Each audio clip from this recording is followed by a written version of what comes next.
awesome. Hey internets, it's Jake from Mini Terrain Domain, and this is the Dawnbringers, the Forge of Fury Season 2, Episode 3. A little episode I've titled, The Gang's All Here. Because if you look over here to, even though I'm holding my right hand, it's to the left on the screen, to my right, DM Scotty is back from wherever Griveth has gone. So we are glad to have Scotty back with us. It didn't feel quite complete without Scotty here. So we're glad to have you back, Scotty. This is our every Thursday night at 8:30 p.m. campaign that we are, as I said, we are in Season 2. Season 1 was the Sunless Citadel. This is a D&D 5th edition using the published Tales from the Yawning Portals version of the Sunless Citadel for the first season, and now we are running through the Forge of Fury. And so yeah, I got sidetracked for a minute there. We do apologize for the delay, a little bit of technical difficulties. But we are going to hit you guys with our usual blend of D&D shenanigans and heavy RP. Remove some layers here. It's a little chilly here in Michigan. The snow is coming down in earnest, and I'm on an uninsulated porch. But it's not as cold as it was on Tuesday morning at 19 below. It was too cold to stream Sunday and Monday. But not tonight, because it is warmed by the very forges of fury. Real quick, I am going to let each of these players introduce themselves in the break or at the end of the stream. But I do want to tell you, some of you are starting to notice there are certain keywords, if you use them, will pop up in the chat and cause certain information to pop up. If you type an exclamation point and you type any one of these players' names, you will get all of their social media links. So you can follow them on Twitter. You can follow them on their YouTube channels. If you hit exclamation point and their character's name, you'll learn a little bit of information about who they are. I'm afraid that one's not going to work, Jeremy. But I'm going to go ahead and punch in, I'm going to punch in domain, I'm going to try to anyway, domain dice, and you can see all the rules as they are also scrolling down below. We have a whole slew of rules for how domain dice work for a simple donation of $5 or 500 bits. You will see a notification, brand new, pop up right above my head here, possibly with a fun little sound effect. And in those certain events, you will also earn domain dice for the players that they can use to force or rather re-roll one of their D20 rolls, force me to re-roll a D20. They can get some divine healing, which is rolling hit dice outside of a short rest. They can convert failed death saves into successful death saves at a cost, or at the highest level for 5 domain dice, you can convert a hit into a super crit, which we call the Patron's Blessing, which is an automatic double. All right, let me get that right. Automatic max damage times 2 for the super crit. So that's just a fun way that you can interact with the stream. Now, does anybody remember who did the recap last week? Was it me or was it one of you? Was Cantriel B? Yes, it was Cantriel. All right. Ted. Yeah, I think it was me. Ted, would you like to recap catch us up to speed for a point of inspiration? Sure. So the having felled the previous session a whole bunch of orcs, we were pulled into a meeting and we conversed with, give me a second to grab her name here. Constable, not there. Dara Whitewood, and says that she's trying to put together a group to go investigate all of the attacks and whatnot with the orcs that are going on, and they were vying for us to do it, and we had lots and lots of technical difficulties. That was one part of it. So what was the other part then? Because that's what I'm remembering. The other part of besides being that's right. hired for the bounty, there was a whole other reason that ties directly to the dwarves. Yes.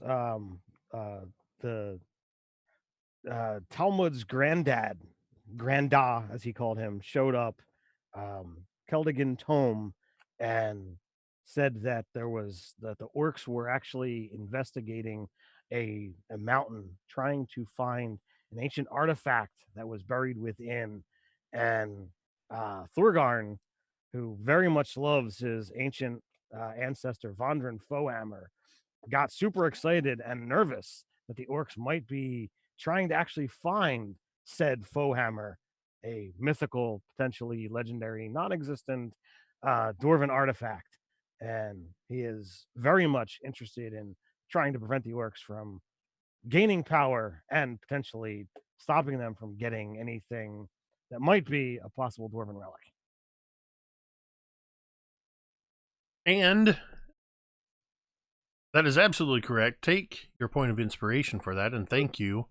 And also, as you had all agreed to, at first you had agreed to Constable Whitewood's request for paying you a bounty on the orc ears, and a brief discussion about how to store said ears. You eagerly agreed to that the more noble cause was to stop the orcs from getting into this supposed legendary Kundrakar. And as you were filing out, Thorgarn, of course, you were told by Sergeant Grender Kulm, the half-orc, that no one would touch the bodies because I wanted to investigate the leader orc. He assured you that those would be left. And as you were all walking out of the meeting hall,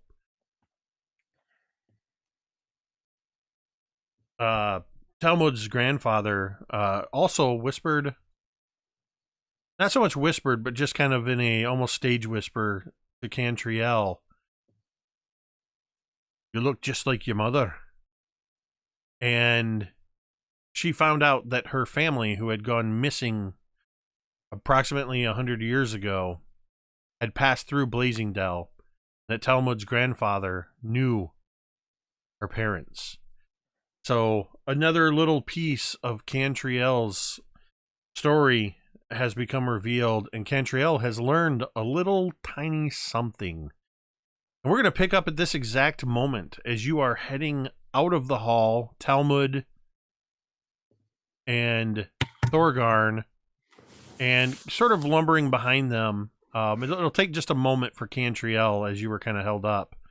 But sort of lumbering behind you is the form of Fig, recently liberated from the gnomes.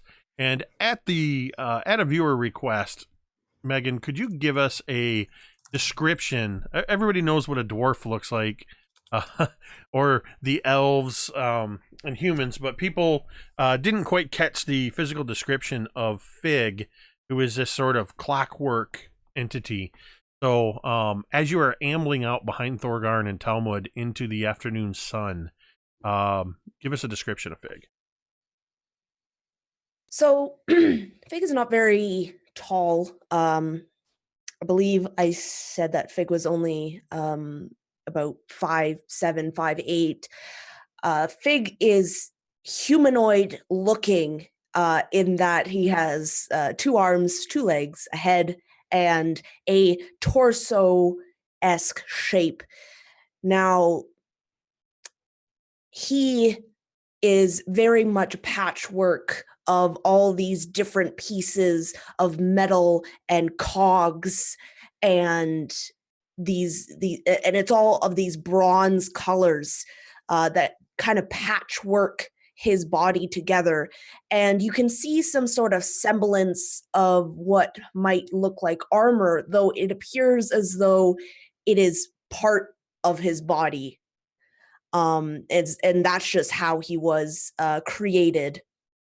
And so his arms, you can see the hinges and the different segments of each, moving part is separated with these joints. And you can also see that there are these light blue arcane sigils that are kind of inscribed and almost seem to be glowing along parts of his body, his arms, his legs. And in the middle, he has this crystal in the middle of his chest that seems to be glowing. And his face, if you can call it that, it's this almost blue orb that seems to be held in place by this metal that is in the shape of a face. And he also has a cute little wizard hat on, so of course, because why not? And yeah. And so the 3 of you shuffle out of the longhouse into the afternoon sun, and a moment later, Cantriel catches up, having lingered for just a moment. The last thing you were told was that you should take the day, get any provisions you need, spend some time in the town, spend the night, get a fresh start in the morning. So it is entirely up to you guys what you would like to do now. We'll say that it's at this point, it's probably, let's say that we're looking at about the 2 to 3 o'clock in the afternoon time frame. So what would you do as you head out into the... So as we're kind of heading towards the leader orc, I'm assuming that Talmud and I are kind of walking together. Cousin, how did you get hooked up with this whole concept of Dawnbringers? Well, it's kind of a long story, actually, but I got dragged into helping with a problem back in the town of Oakhurst, and these other individuals were kind of roped all in along with me. There's two humans, Doesn't sound like a very long story to me. Well, got roped into it, and somehow the name Dawnbringers got attached to it. It took a lot longer to go through it all. There were a lot of doors, okay? Oh, okay, doors. That was your obstacle? We were underground for a long time, longer than I have been in a long time. Well, I mean, come on, you're a dwarf. Underground's kind of natural for us. It is for us, but not for 2 humans and a ladder. I had to drag these 3 people behind me the whole way through. Well, I mean, what do you expect? I mean, the dwarves are gonna be naturals at this. I mean, one of them was okay. He was pretty decent around the sword. A little bit crazy, if you ask me. So what happened to him? I'd not seen him a fair bit of time, actually. Not very sure. I think Cantriel mentioned something about him maybe knowing that we were here, maybe coming, but I stopped paying attention most of the time. Well, I mean, she's kind of got pointy ears, so. She talks a lot. Well, there's nothing wrong with that. So do we Whether make you know to, it or not, Cantriel is walking right alongside or behind you. This might be in Dwarven. Oh, Cantriel picked up a new language over the past 40 days. Is it Dwarven? Oh, absolutely, darling. Yes. Then it's absolutely in Dwarven. To which she's going to reply, I just heard every single word, pointy ears. And she'll walk ahead of you and just walk off. Yeah, I think the color just like rises in Talmud's face, across his big forehead. So do we make it to Leader Orc yet? Yeah, it doesn't take you long to get back to the area near the gates, that kind of open area. You do find that that Sergeant Colm has directed some of the militia force to they've cleaned out some of the bodies of the orcs. They're all being actually piled into the into a wagon, presumably to be disposed of. But other wagons have been brought in from the temple to attend to I believe it was 122 dead civilians that had perished in the onslaught. Sergeant Coln himself is actually standing near the body of the fallen orc chief and has been kind of directing things from there, keeping people away from your prize. Yes, sadly it was 122 people because of my rolls. I was not happy to see that such a high number was like, nope, that's a death toll. I'm like, damn it. That is a new thing that I've been doing as a DM, is I'm letting the players kind of choose your fate. I may occasionally have you roll some dice, and you will not know if you want a high roll or a low roll. So just be prepared for that. But yeah, you approach, and Sergeant Coln, seeing you, about time you returned.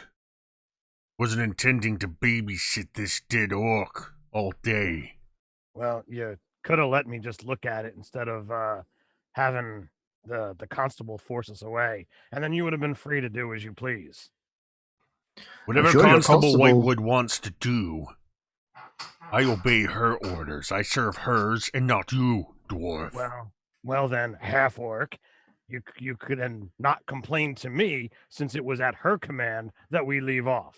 So you got a problem with this issue, go talk to her. And I will turn my back on him. Sounds like pretty good advice. But thanks for your help earlier. Talmud kind of turns and follows Thorgarn. Seeing the way that you guys just sort of turn and walk away, you kind of hear this like, fucking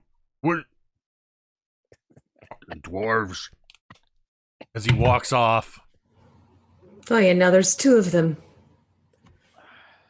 And yeah, so you have access to the war chief. And what is on said war chief? So at this point, I mean, it hasn't been terribly long.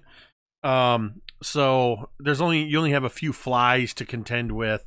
But quite honestly, the flies probably would have been there if he were living. The smell that comes off of him is pretty typical of a foul creature like this. Though he was impressive in his appearance as a war chief, they're still, the orcs are, they live off the land, particularly if these ones have been raiding from nearby. He definitely has not seen a shower in a long time. Good God, how long can I stall with descriptive text while I try to find this? So, like, I'm just going to be obvious. I'm looking up something. So the orc was smelly. The orc was really smelly. Let me tell you how smelly that orc is. the junk that's in the way, I'm literally just, tossing wherever it will land. No big deal. I'm trying to check out, what kind of armor he had. Did he have, anything that's stands out? Absolutely looking at the guy's weaponry. Those are the first and foremost things that become apparent for Thorgarn. So, as you kind of look over his body, you find that he has a great axe. It's not. There's nothing special about this great axe, so it's more like just an okay axe, but it's great in size. Wow, both V and Jeremy just in sync. You guys went to opposite sides and went off camera. That was awesome. Oh, that's such a you've dad never joke. Heard the okay axe. Yeah, that's such a dad/DM joke. So, I mean, it's a viable weapon, but beyond actually being able to use it to kill things with, it doesn't even look like it's worth a whole lot. There are, or rather is, a spear lying next to his body. And as you start to get a little more intimate in the search, I would like an investigation check. All right. Let's see how this winds up. Let's see how thorough your investigation is. Is Talmud assisting me here? Do I get advantage? Yeah, I'll hand you a lambskin glove. No. Yeah. I mean, to a certain extent, I suppose. So, Jake, is that with advantage? Sure. All right. That's a good thing because that's an 18, not an 8. So you managed to find that he has a couple of pouches on him. He has about 25 gold pieces in a pouch, and 13 silver pieces. There are 6 what look to be human teeth. And there's a flint and steel, and there is a crumpled up piece of paper, or rather parchment. So does it look like the paper was with, or the parchment was with the other stuff, like all in a pouch, or was that you find all of this stuff amongst 2 different pouches on his belt? The coins are all in one pouch, and with the coins would be the paper, and then the teeth were in a separate pouch, and the flint and steel. Unless there's something that obviously stands out about the teeth, like there happens to be some kind of like capping or engraving or something that seems like an obvious clue. They're just some sadistic orcs trophy case. I'll make mention to Talmud about them, but it's more, I guess the note might be our only potential clue to who this guy is and what his reasoning might be. Are you taking a closer look at the paper then? I will. You find that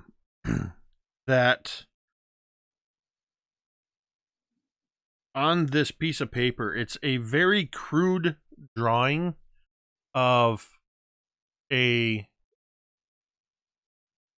sort of jagged shaped you're pretty sure, just because it's such a prominent landmark in the area, that it's intended to be the stone tooth, and there's an arrow pointing to the south and slightly west, which has a big black dot, which is where Blazing Dell is located. And then there are, or rather is, a location marked on the southwest face of the mountain with an X.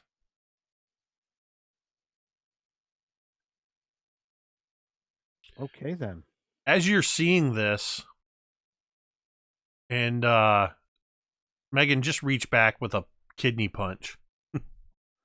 As you're seeing this, we're going to move away from this scene as you reveal this map, and the four of you are kind of looking at this map. And we are going to shift to Griveth, the Knight of Smite himself. Shortly after the events of the Sunless Citadel, All right. Griveth disappeared. Why don't you tell us, and I will interject at appropriate or inappropriate times to fill in some gaps. But what has Griveth been doing for the last 40 days? And yeah, just what have you been up to? Okay, so backtrack a little bit. Before I left Oakhurst, and so I meet with Corky, who is the head of the temple, my local temple that I've been staying at. She'd been generously letting me stay there, and I wanted to leave something for the temple to help with the community. So I donated all my gold that I received from the adventure, all my money, to Corky. Okay.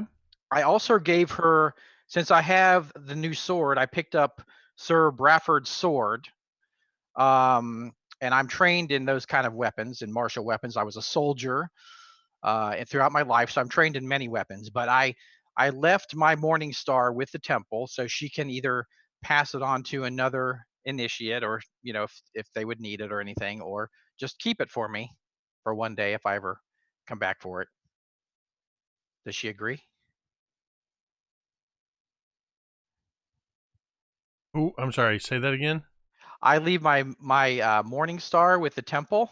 Oh, for some reason I thought you said Cantriel, and I'm looking at V, waiting for a response. I don't think Cantriel would need it.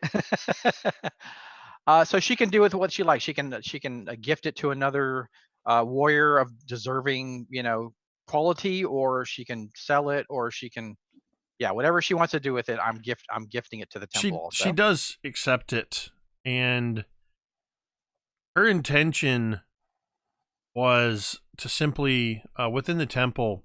She placed it up near the front of the temple. In a she had it mounted on a simple piece of oak, and the plan was just that it would serve as a reminder to her of the deeds that you and the Dawnbringers had done. But as Cantriel and Talmud would also know, after you left, the attendance at the temple went up, in part because people wanted to see this artifact, the weapon that played a part in the freeing them from the curse of the area. So it has, to a small extent, almost become a reliquary of the temple, held in esteem by the people. Very cool. So another thing I do is, with our with the many battles we fought and the many dangers we faced, I was a bit banged up. My armor, some links were damaged. My shield was pretty bashed up. So I had that repaired. If they want to repair it for free for me helping to, help the village, I'm good with that. If they don't, then I will actually use some of my money that I required for that before I give it to the temple. But I also meet with Talmud for a few moments, and I tell him that I'm going to leave. I have a personal quest. I've been called by Eldath on a personal quest, and that I shall see them again, not too far in the distant future. But I also say something kind of strange to Talmud. I say, I'm going to take your advice about the tree. And I just kind of wink at him. Yes. Yes, of course, Talmud says, and kind of claps you on the shoulder. That's good. Also, the night before I leave, as Cantriel is doing nightly performances, I go to her. The last performance I will see for some time, and I'm listening to her beautiful song, and she can tell that when she sees me in the audience in the candlelight, sitting there, there's just sort of with her beautiful song, there's sort of a peace that comes over me. I'm kind of a troubled individual. I had a troubled past, and there's a peace that comes over me. As I listen to her singing, I'm kind of beyond that trauma that I had, in my early life. So I say my goodbyes to Cantriel, and that I will see her again. This is just a short period of time. I won't be gone long. So then I set out into the wilderness. I'm heading for an area of kind of broken lands or hills. Would that be near Blazingdale where the party went? So generally, we'll say it's generally in that area where you went. You went further east. You find yourself in, are you looking for plains, forests, hills, valleys? Kind of like a broken land or hills. You find yourself on the edge of the Desserin Valley, to the Cool. southeast of Blazingdale. Okay. One last thing I did before I left Oakhurst was I visited Treepo, who's now kind of planted in the ground, and I actually snap him from the ground, from his kind of rooted spot in the ground, with a kind of a dry, brittle snap, and I take him with me. He's almost no weight at all because he's kind of a desiccated husk at this point, right? So I just snap him from the ground and kind of just shift him on my back, and I'll place on my back and just take him with me. So I'm heading out, and I don't really know where I'm going. Eldath is guiding me to this place. I'm not sure. I'm just putting my total faith in Eldath for this place. So after days of travel, and I'm not too bad in the outdoors, actually. I have some survival skills and that kind of thing. So I'm not just, I'm not a city boy in the woods. I have some skills in the outdoors. My soldier training, we kind of lived off the land somewhat. So I do have a few skills there.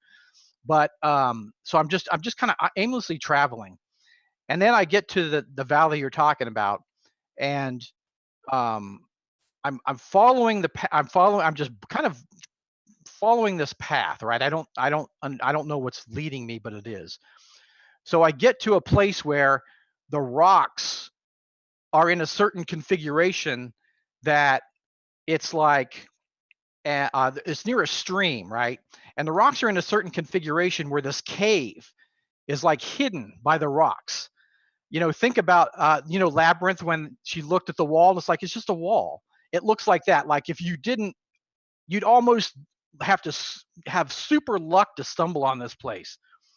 But I was guided here, right? So it'd be rare that anyone would ever find this place. So I get to this place, and it's there's a stream running out of a cavern, like a cave, and there's actually light coming from the cave. And as I get closer to the cave, I realize that it's almost like a geode inside the cave. Like the cave is, if a geode was cut in half and it was a giant cave, it's almost like that. Like there's all these crystals, that form the walls and everything.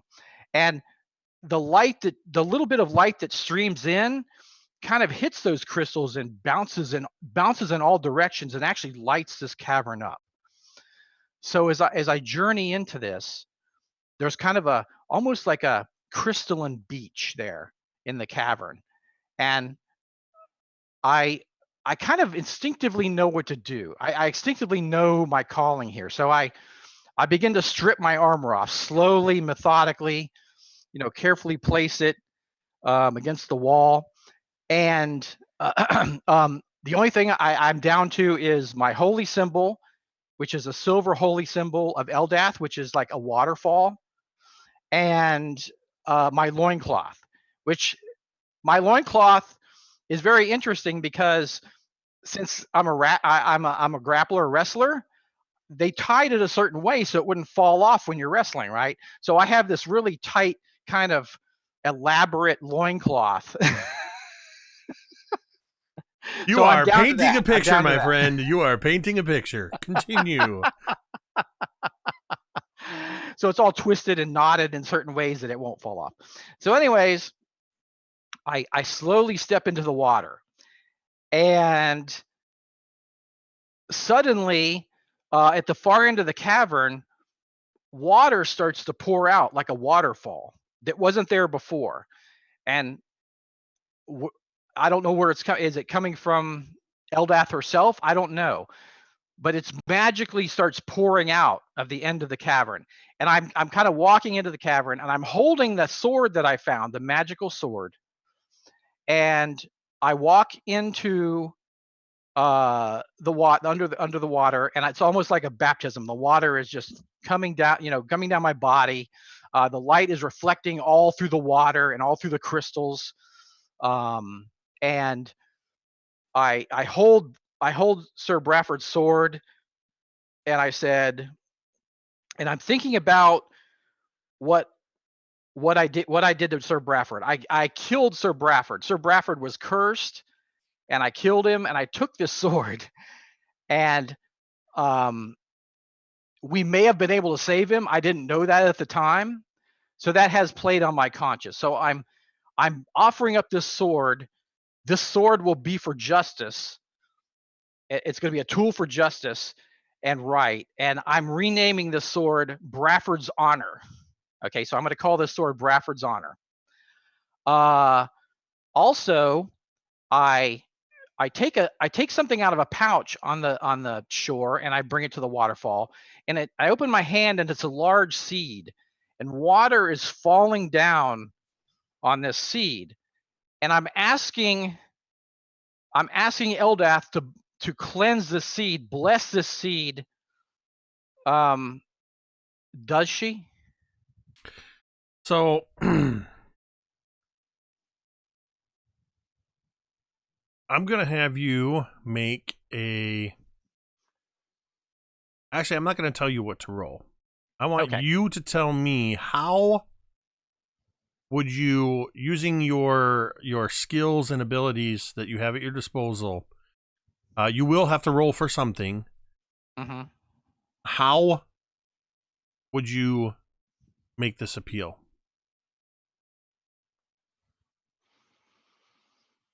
It could be a straight ability roll, or using religion, or tapping into some other skill. But there will be a mechanical roll. Okay. I'd like to use my persuasion, but my argument is that this is not for me. I'm not doing this for me. This is for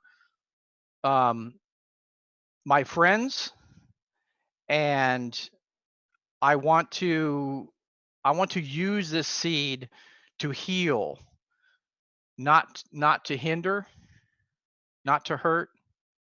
I want to kind of, remove the curse that was on this tree, and I want it to be born anew.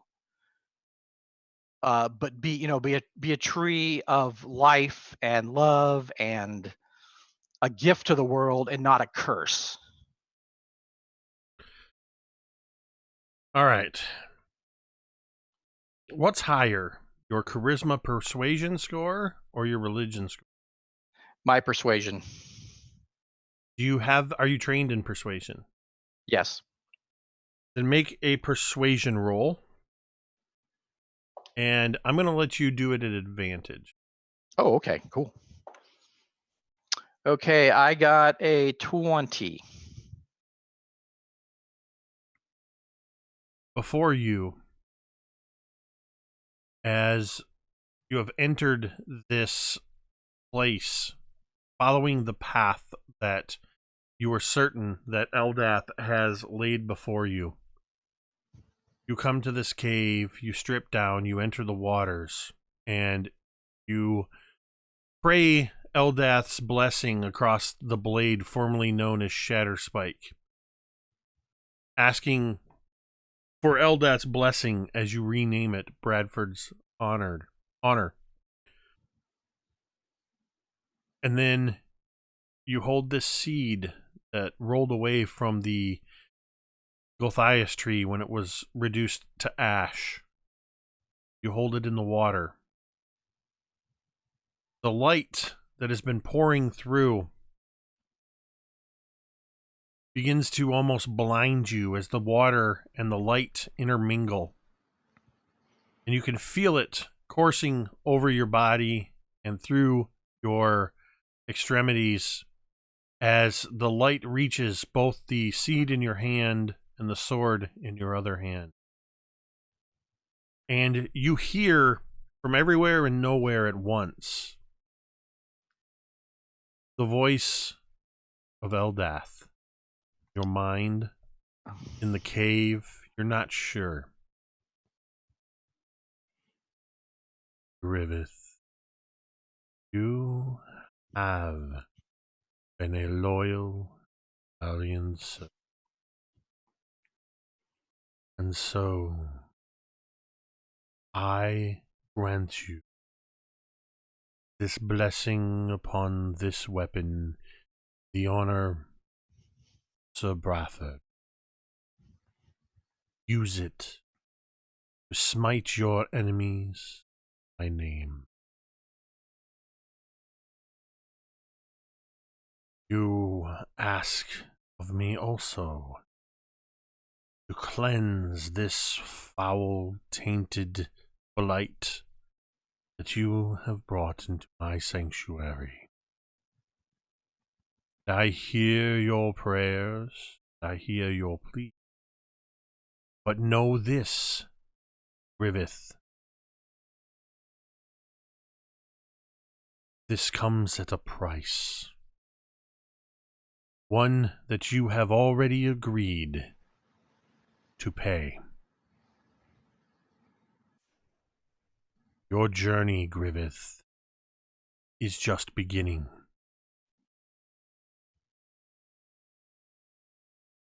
The light goes away. You are not sure when this happened. You don't remember stepping out of the water. You don't remember donning your clothes and your armor. You don't remember leaving the cave. You find yourself sitting refreshed, clean from your travels. You are sitting on your open bedroll in front of a fire that is already burning. You are sitting outside of this arrangement of rocks that concealed the entrance to this cave. But you do not see the entrance to the cave. You, on the ground before you, laid out on your bedroll, is Bradford's honor, and next to it, this Gothias seed. You're not entirely certain, other than by pure faith and servitude and trust to Eldath, whether you actually went into the cave or you imagined it. Over the course of the next few weeks, we will get to that in a moment. I want to fix your guys' cameras now that Megan has joined us. And I believe be tricky. We'll get it. I don't remember the order I had you guys come in. I think I was last. Actually, yeah. Just everybody go ahead and turn your cameras off real quick. Okay. And we'll see if we can get it, just so we can get everybody in the right place. Ted, stay on. Nope, Ted, turn back on since you're already right.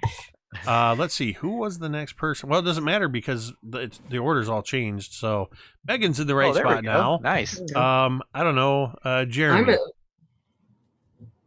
Oh, hey. And then let's try V. And Hey, Scotty. look at that. All right. Perfect. Awesome. Before I kind of cover some other things that have happened during this 40 days, you're sitting there in front of this fire, no sign of what happened, no sign of the entrance to the cave, other than just this feeling from within you. Can I go back for just a moment? Go back in time? Sorry to yeah, sorry to I also was going to ask, I cradle what's left of Meepo in my arms in the waterfall, and I asked that Meepo be restored to life. As you sit before the fire, you have this memory of having gone back to your gear, taken the very light, dried form of Tripo, formerly known as Meepo. And the voice of Eldath tells you, "This I cannot do. For Meepo has served his purpose, and may yet still be serving a greater purpose, the service of one of your allies."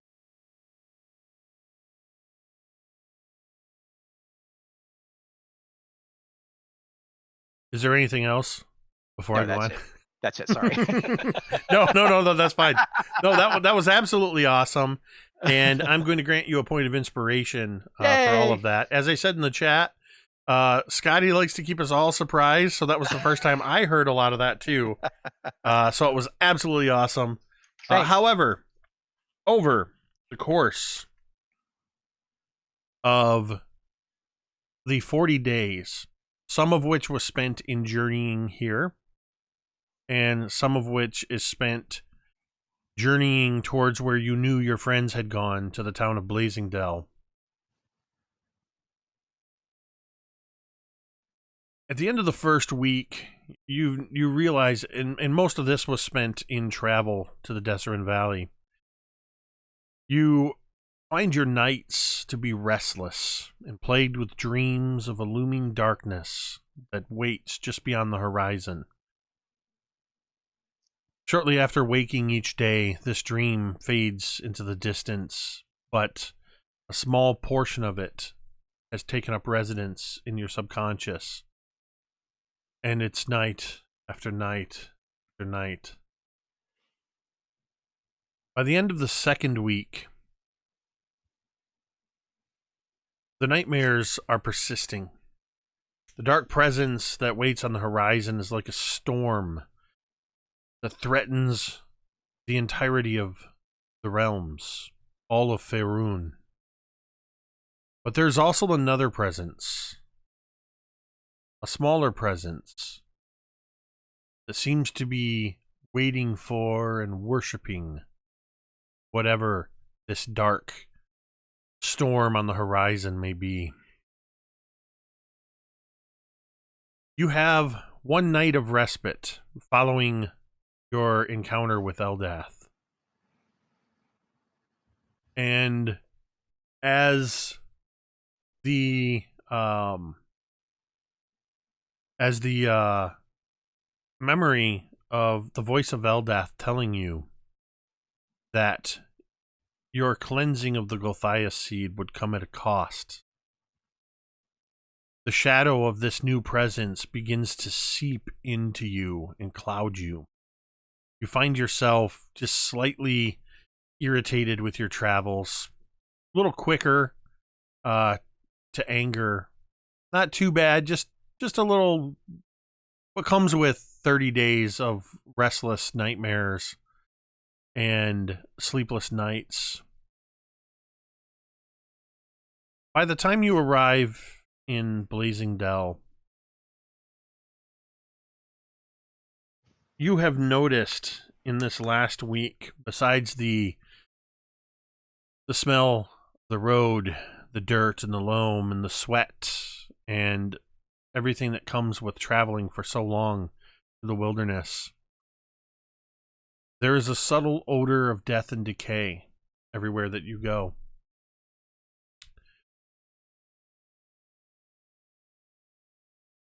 And would you return to Oakhurst, or would you go straight to Blazing Dell? Oh, he's Sorry. muted. I did it. I didn't turn my mic on. Okay. I'm back. Okay. So when I awoke from this experience or dream, I have the seed, but I don't feel it will be cleansed until I do this great task, right? Yes, Okay. that is correct. Okay. Was Meepo with me? Was the desiccated tree corpse of Meepo with me when I awoke? It was not. Okay. Okay. So I'm gonna make my way back to Blazing Dell. Do I know they're there? I'm going to say Do I yes. sense it, maybe? You know that they're there. Okay. It's not so much that you know that they're there. You just know that's where you're supposed to go. Okay, gotcha. Okay, cool. That's awesome. Yeah. So do I see, as I'm kind of, carefully making my way back to Blazing Dale, do I see like a lot of orc activity going on? Like pre-attack and all that? Nope. Okay. You It's already arrive in Blazing Dell around 4:00 in the afternoon. Okay. You are held up at the gate briefly, and you are told that by very nervous-looking young guards that there has been a recent attack, that orcs had attacked the town for the first time in weeks, and there has been orc activity. But that kind of it's his way of saying pardon our mess, but we've been attacked, and there's as you enter the town proper, you actually would see as some of the temple acolytes are attending to wagons where there are many dead civilians. In fact, I think as you approach the city, you would have seen the large pyre about a quarter mile outside where all of the orc bodies were being burned. A human woman was in uniform, was watching over this pyre, as was a half orc in uniform. And as Griveth enters the town, first, I would like to know, in the hour that has transpired since you looted the body of the war chief, where would the four of you have gone in Blazing Dell? Well, this is a town that Talmud and I are quite familiar with, so I've kind of had left the temple to kind of try to figure out where my place needs to be. So there's got to be the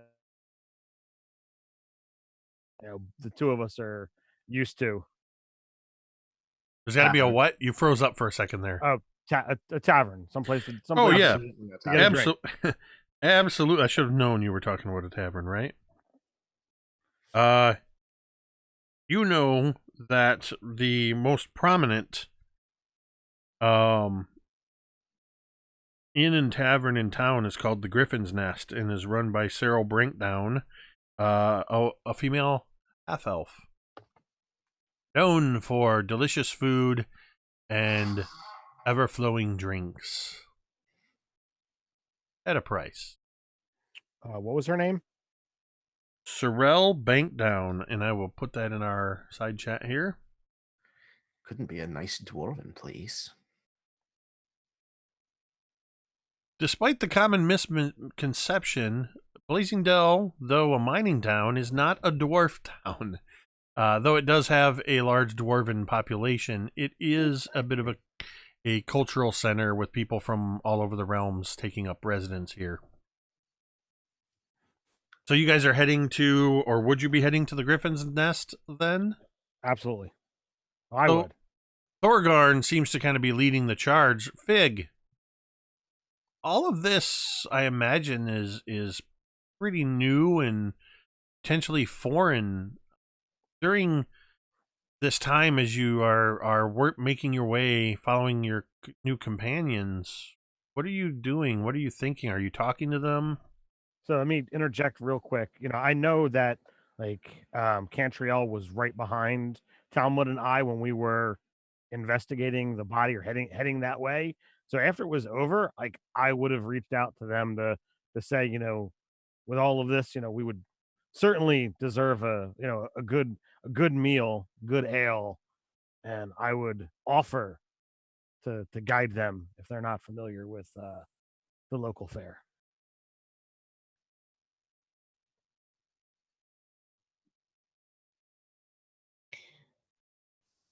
I think that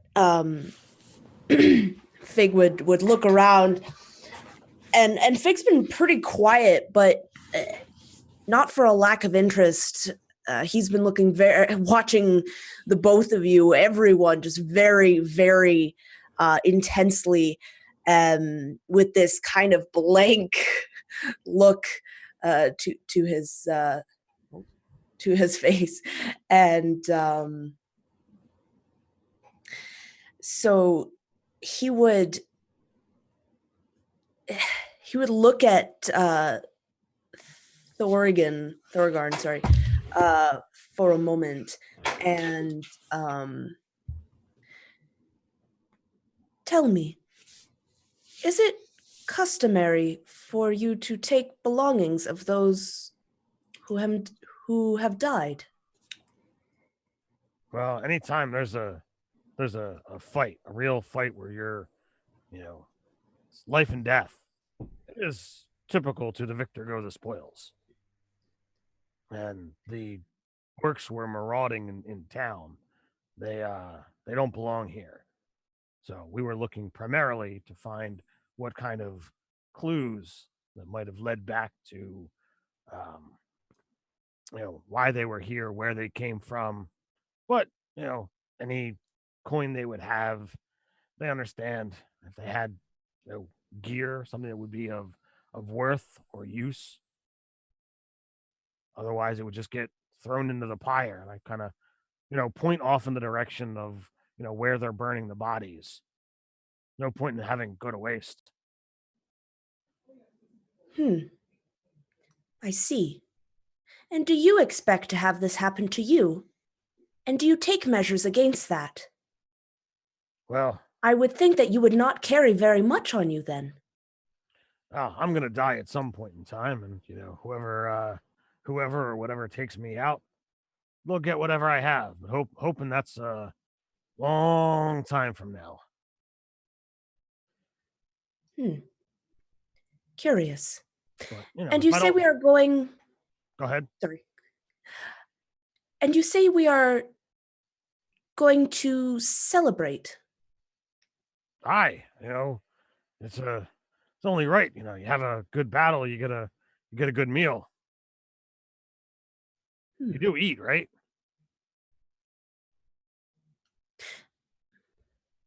You can see Faye just kind of go to say something, but then kind of look down. I don't have a mouth. I'm not sure that. You realize you have to talk down to talk to me. You're almost 2 feet taller than me. Yeah, even further down.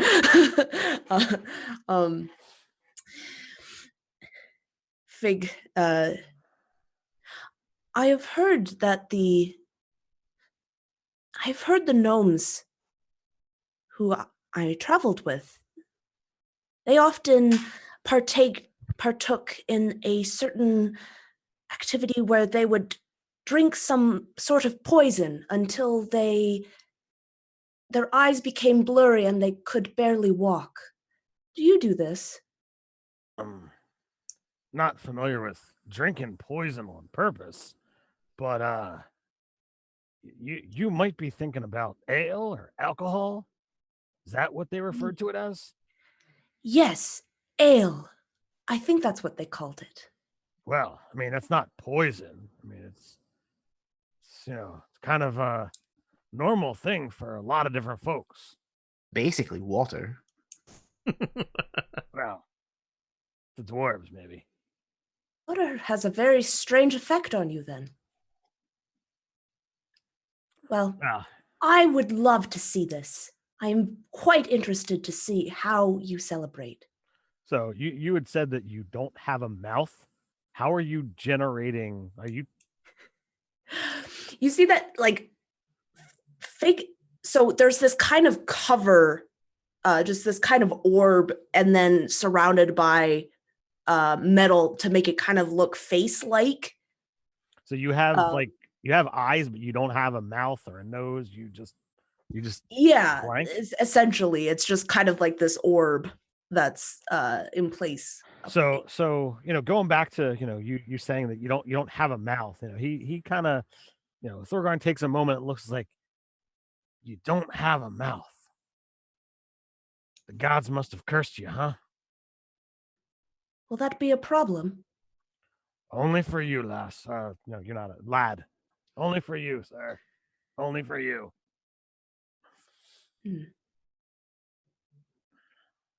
But if you wish to, watch us, celebrate and take part without the actual, stuff in your face, then by all means. I would find that very appealing. And I think that Fig would look to Talmud and Cantriel. You two will be celebrating? I'll at least be getting a drink and taking in what there's to see. I will certainly be drinking, and so will you, Fig. And he'll put his arm around Fig. And if you can't stomach yours, then I'll drink it for you.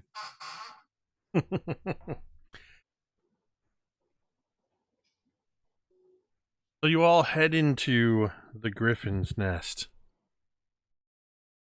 Cantriel, make me a perception. Let's see what I sees. Oh, I sees quite well tonight. I'm seeing 25. Well, I was going to say, actually, because I remember I have your guys' passive scores over here, that as you are walking into the... I got to get those keywords out of there. Every time somebody mentions Talmud, it's putting your bio in the chat. I'll fix that on the break. Cantriel, as you are entering the Griffin's nest, you follow your companions in, and just in a casual, just kind of as one does when entering, and you just kind of, just out of the corner of your eye, you see movement that draws your eye, and you see about 100 yards away, in entering the town, Griveth, whom you've not seen in a month. Well, I'll be damned. I'm not going to walk in. I'll actually just kind of stand there and like do that thing like when you see someone, you just kind of like stare them down almost to see if he'll notice or anything like that. And with that, we're going to go ahead and take a break right here. Seems like a good spot before Scotty starts talking again. I'm just kidding. I'm just kidding. It is so good to have you back, Scotty. It is so nice to see, instead of this, to see an actual smiling bearded face there that can also see us. So thank you to everybody who is currently in the chat with us, hanging out. We are, of course, in episode 3 of the Dawnbringers Forge of Fury. And finally, the gang's all here, which is the title of this episode. So we are going to take a short break of 5 or so minutes and take care of a few things. And we will be right back. So please stick around. We will see you in a few minutes.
And we're back.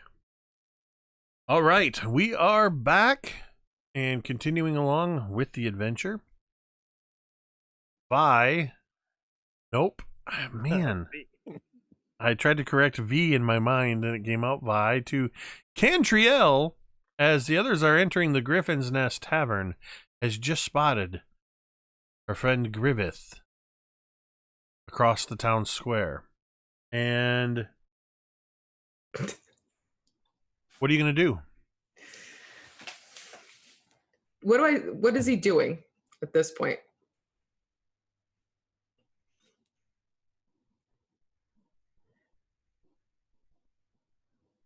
Do I need to answer?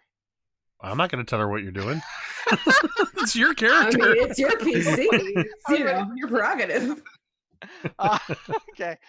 So I've just come in and I'm just kind of scanning around, and suddenly I see Cantriel over by the tavern, and my eyes get large, and I just start going into a full gait. Like, this giant is coming right at you.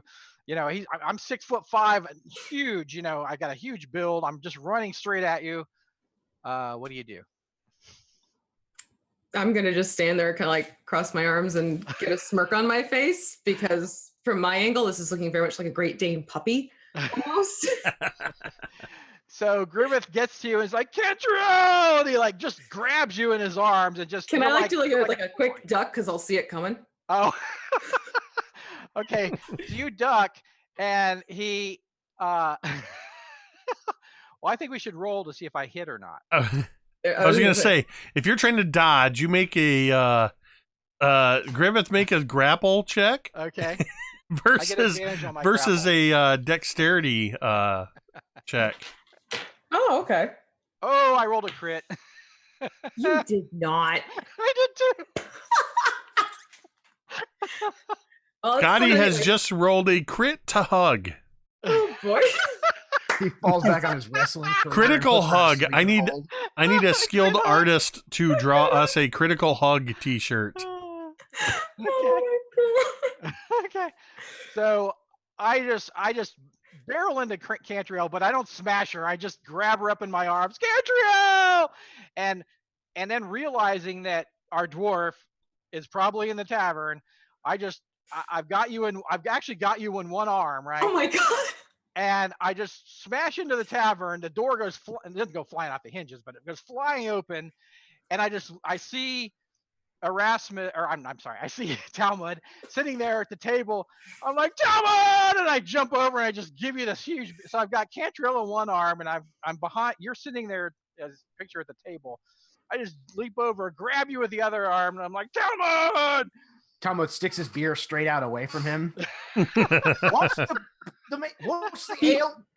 Look who I found. It looks like he found you. That's probably a better way of putting it, yes. I found my friends. Where have you been? Well, let me tell you.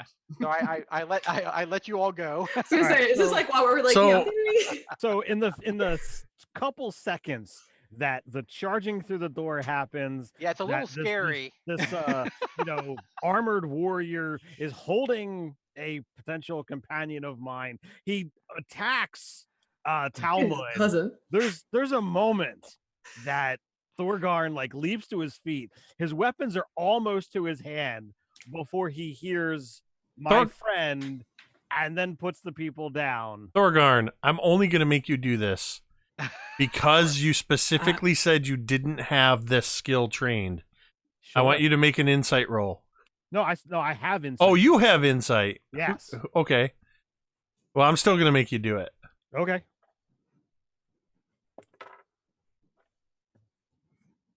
That is an 11. You do leap to your feet, and yeah, you get that kind of at the last moment. You realize, wait a minute, this is a little bit different. But it's also unfortunate for Griveth, but perhaps very much in line with the way Griveth is. Thorgarn, Talmud, and Fig, when you entered the Griffin's Nest, the overall mood in here was jovial but somber. Given that 122 people have just died within the last couple hours. And it's not uncommon for people to memorialize in bars. And so there's a bit of a, like I said, there's a somber undertone. It's a little quieter than usual, but people are still drinking and telling stories about some of the people that passed. There are a couple people crying into their ale and being consoled by somebody else. And then suddenly Griveth bursts in carrying Cantriel, and there's this huge display of affection and clamor. And I'm going to have Griveth roll a charisma check.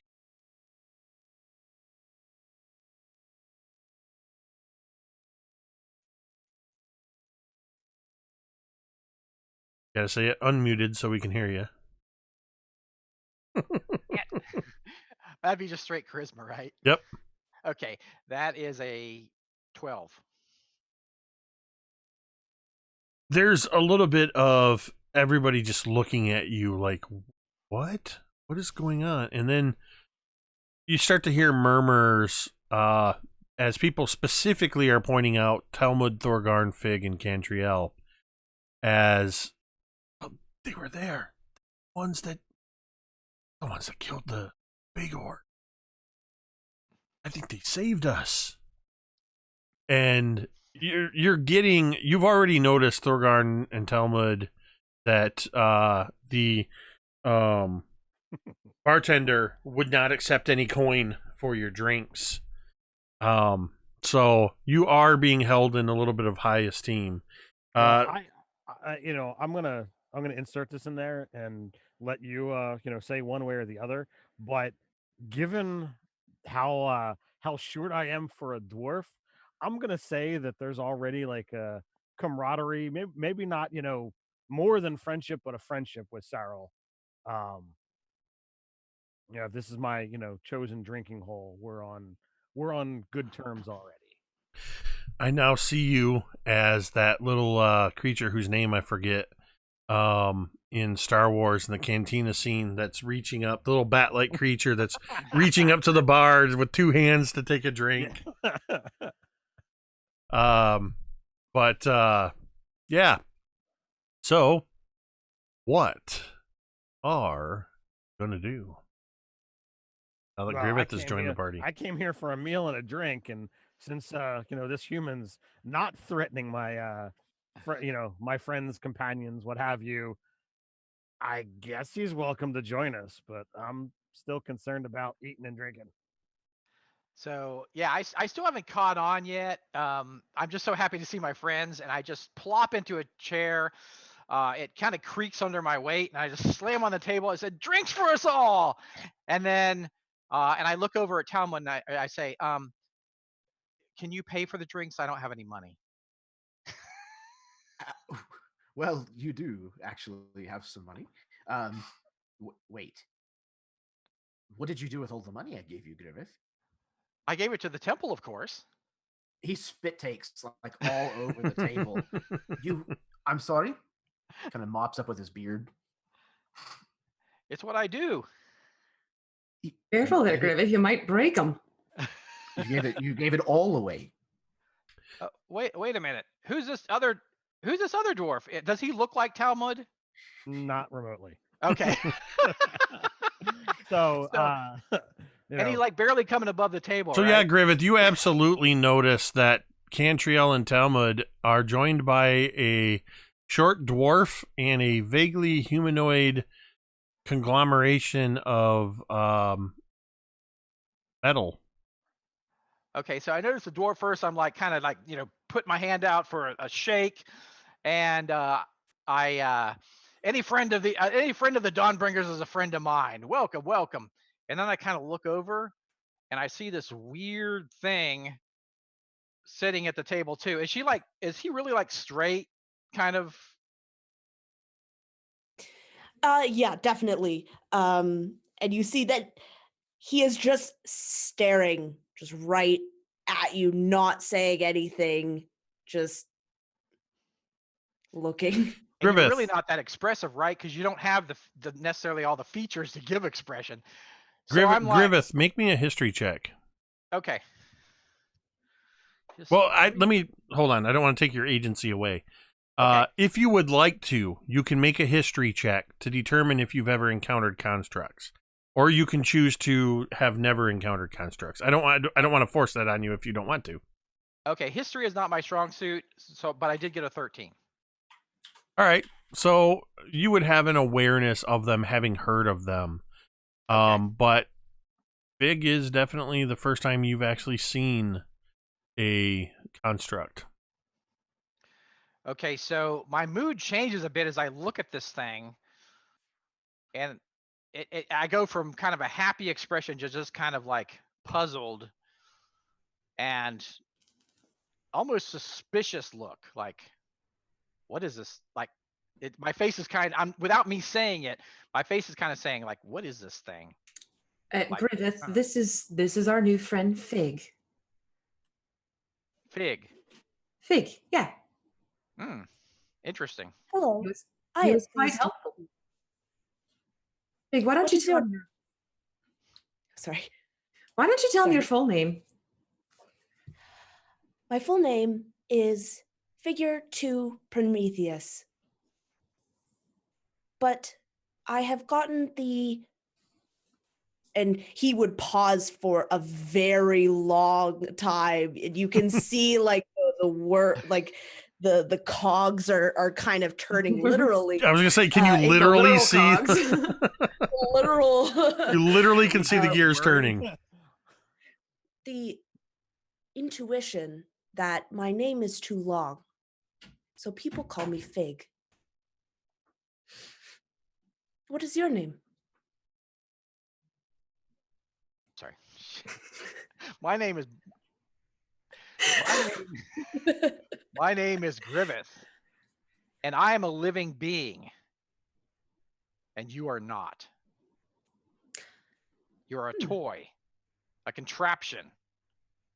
Talmud kicks Construct. Griveth's shin under the table. Cantriel's gonna just shoot him a look, like, shut up. You are right. Okay, he kind of catches that. You are correct. I am created by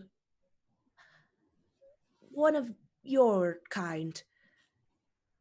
But I have dreams, and that has led me to believe that there is more to me than just a toy. But we have souls, you do not. Griveth, don't forget that you've recently had a sort of construct interaction with Treepo. Oh, yeah. Though that was a different form that was sort of naturally created. Yeah. So, Thorgarn being a acolyte, trying to become a priest, he's seeing all of this, and it's not hard to miss the kick under the table, and he may or may not have saw the glare from Cantriel, but he's not happy with Griveth basically saying to Fig, like, you don't have a soul. He's starting to get a little heated. And then you see all of a sudden Fig just like get really, really big. Like his torso begins to elongate and to expand. Like you just see this and this huge hole opens up, and you see this big light in what would be Fig's stomach. And you see him reach in, and he pulls out a book, and he returns back down to his shape. And you can see on the front is it says, it has like the picture of like the man. Oh, I forget what it's called. Spawned out. The Vitruvian Man. Yeah. It has that on it. And you see Fig just kind of, and it's a very thick book, and you can see him just open it and just like going through the pages, and he stops.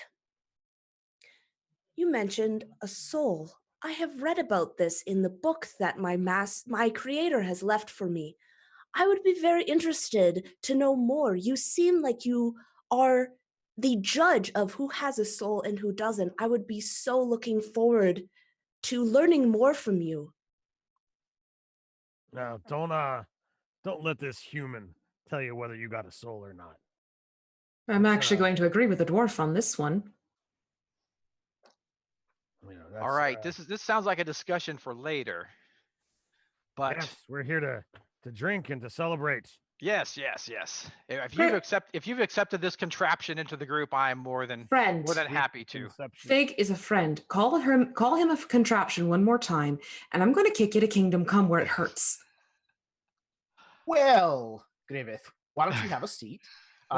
Fig helped us defend the town, even.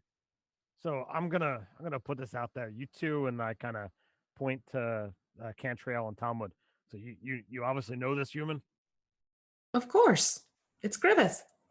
This is the one who went in the tower with you guys.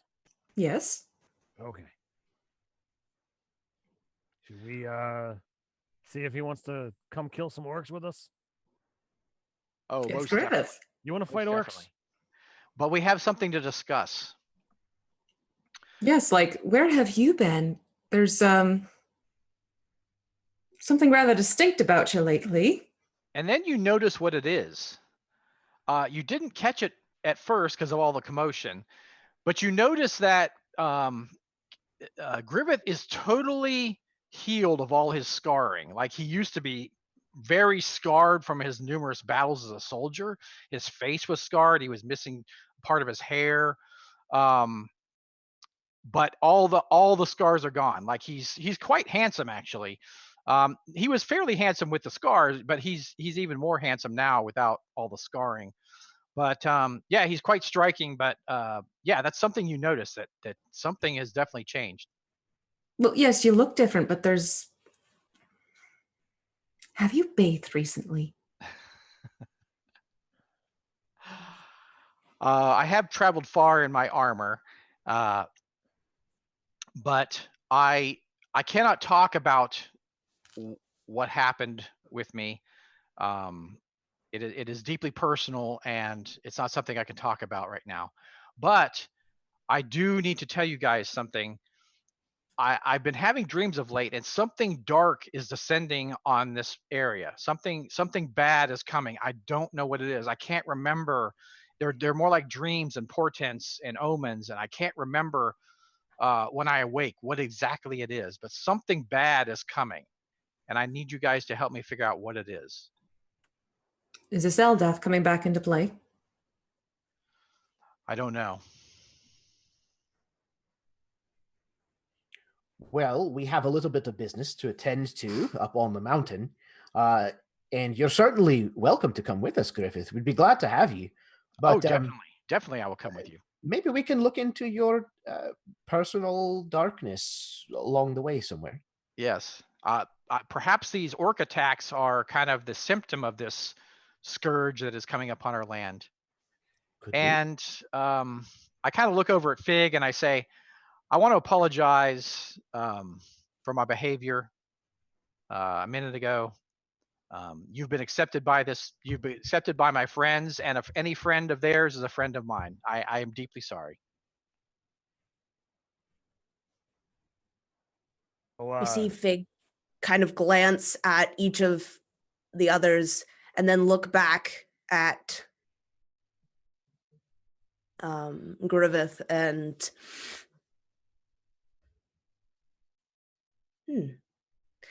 this is new. I have not been apologized to before. I'm afraid I don't know the correct response. You have a couple options. You could be the better person and say thank you. Although there is my favorite side of things, and hold a grudge for a wee bit and make them squirm.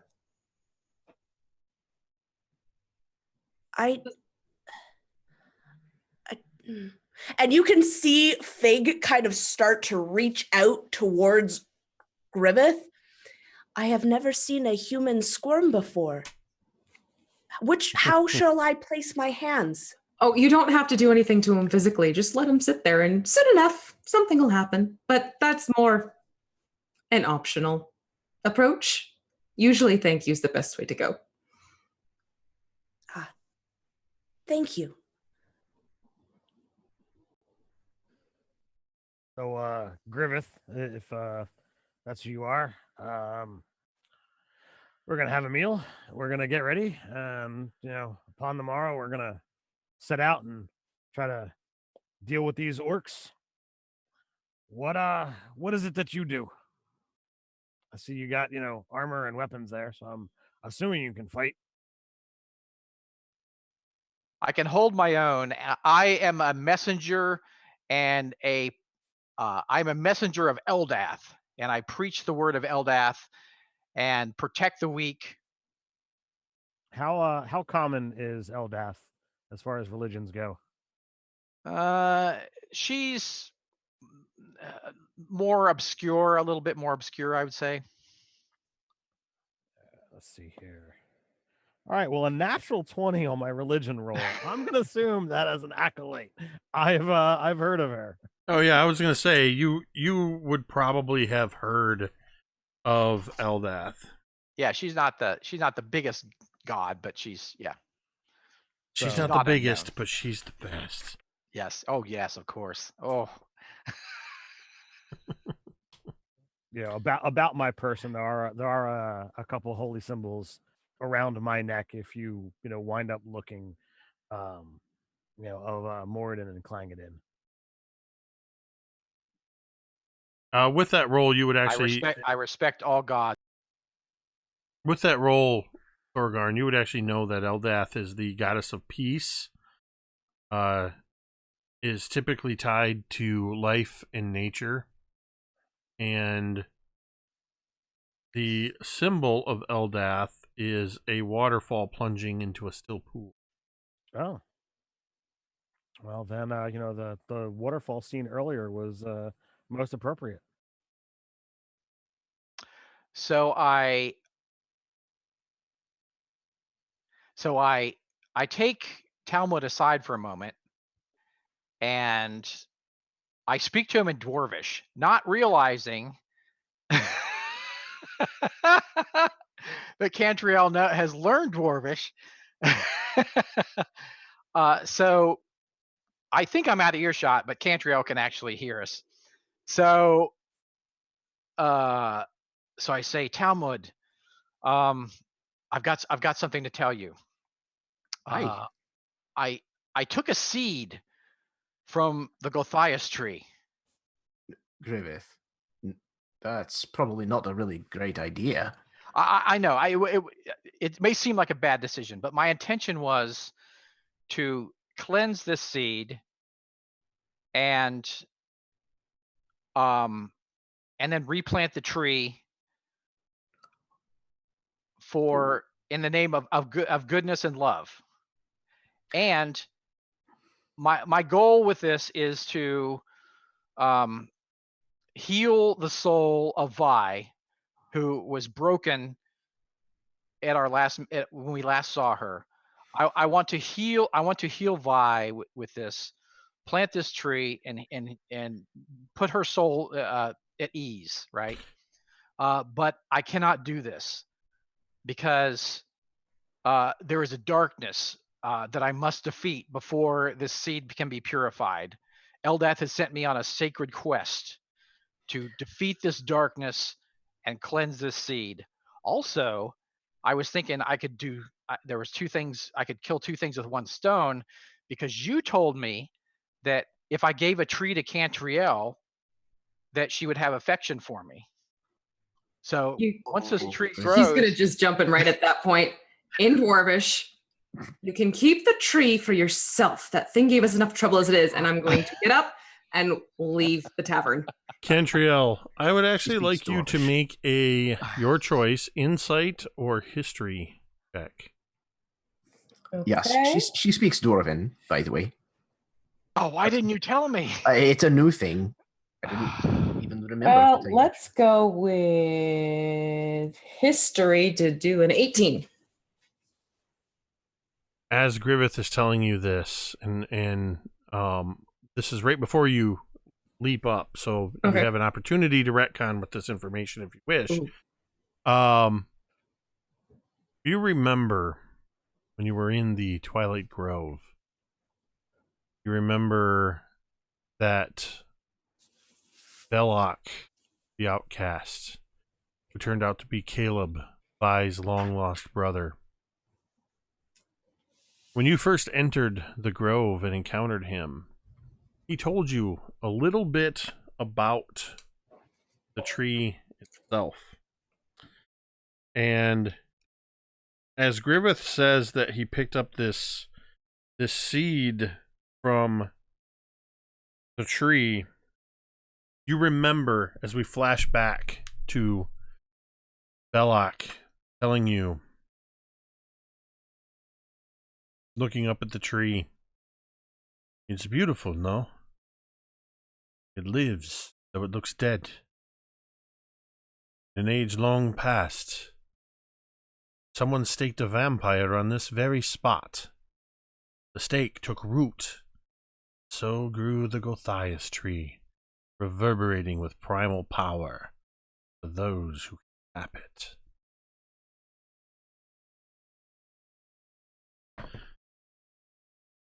What do you do? She'll still still storm calm out? on it now she's walking out the door. Turn around. You're playing with things you don't know about. We can fix this. With what? The seed of a vampire tree? And I'm leaving. Wait, Cantriel, Bye. wait. She's bye. She's like out the door.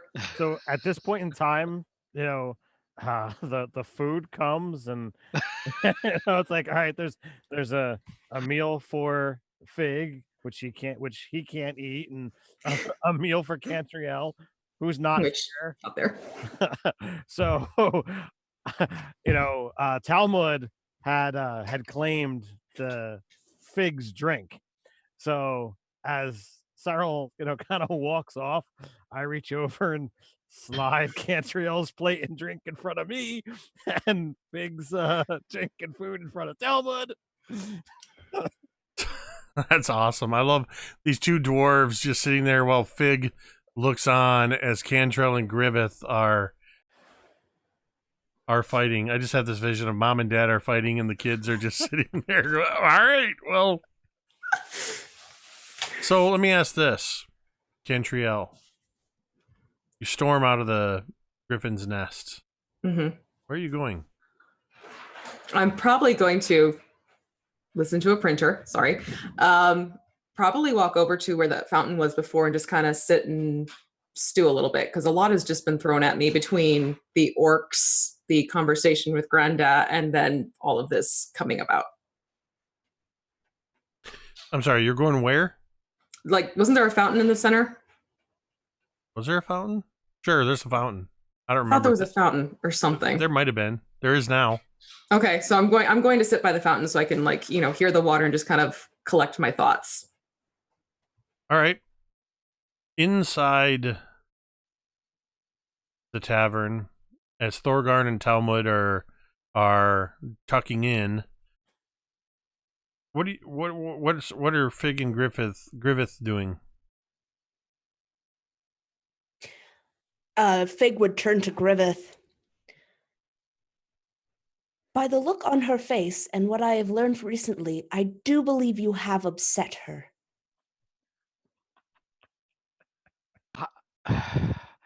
I'm not good at this. Perhaps Sorry, that you just should got me. try.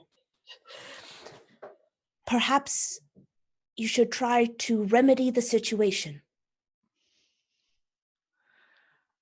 What do you suggest?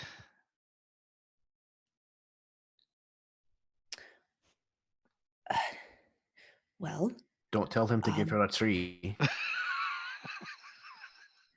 is that customary? I feel like I've been so rude. I thought so. That is- He says, like, in between bites. I thought you were right. I thought elves like trees.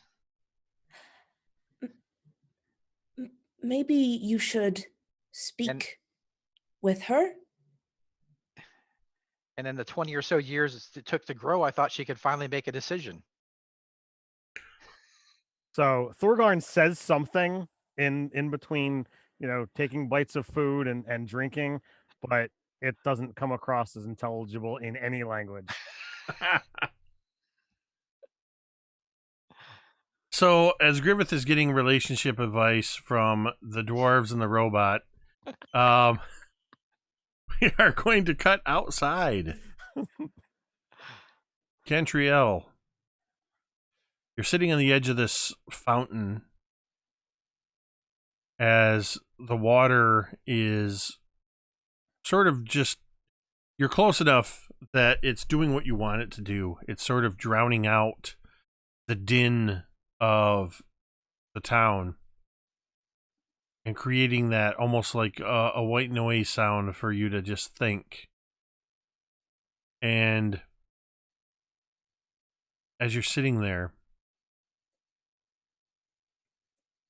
a small shadow passes over you and the water, and you hear Jacoba, for your thoughts.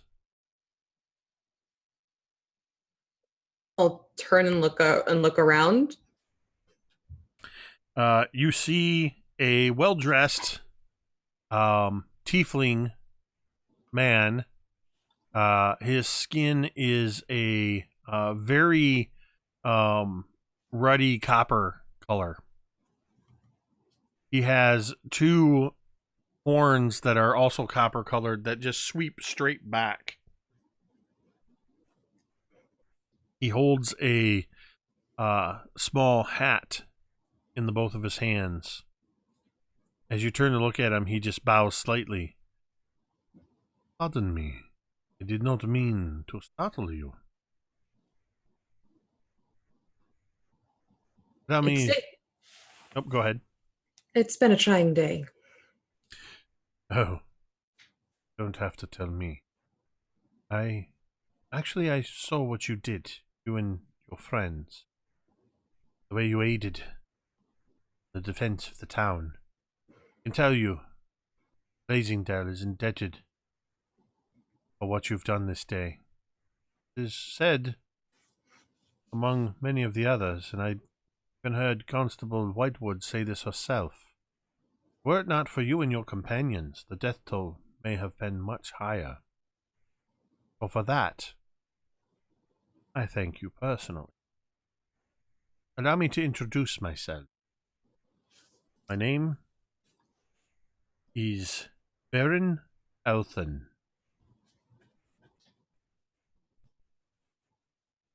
How do you do, Baron? I'm Cantriel.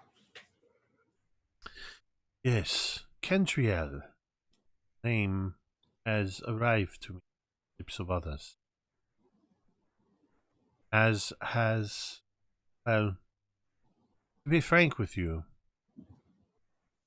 I am to understand that Constable Whitewood has asked you to head towards the Stone Tooth and eliminate the orcish threat. That was the request, yes. I am also to believe that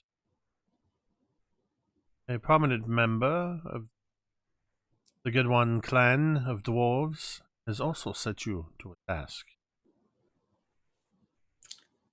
You're a well-sourced one, aren't you? Well, I am placed very high within the ranks of society here, and certain privileged information finds its way to my ear. But I mean you no harm with this information. Of course not. I come to you with an offer. I'm listening. You are heading to the Stone Tooth, and presumably will be plunging into the depths of the mountain itself. I'm going with 2 dwarfs and a fighting hungry human. What do you think? Well, you seem very capable. So, my request. I am a merchant. I deal in antiquities and rare items, particularly weapons. I believe, through careful studies of the histories of the region, that there are in fact blades, great rarity, found in this mountain. Allow me to show you this. And he reaches back through. He's wearing these flowy, almost silk-like robes trimmed in gold, and the way that the threads are catching the sunlight, you suspect they may actually be trimmed in gold, with golden thread. He has the air about him of nobility, but there's something else about him. As he reaches back and he pulls from under his robes, you see first the hilt of a weapon, but the blade is broken near the crosspiece. And he holds it up to you. You can see a mark on the blade. He draws your attention to it with another finger. This the mark of the great smith Thorgarn.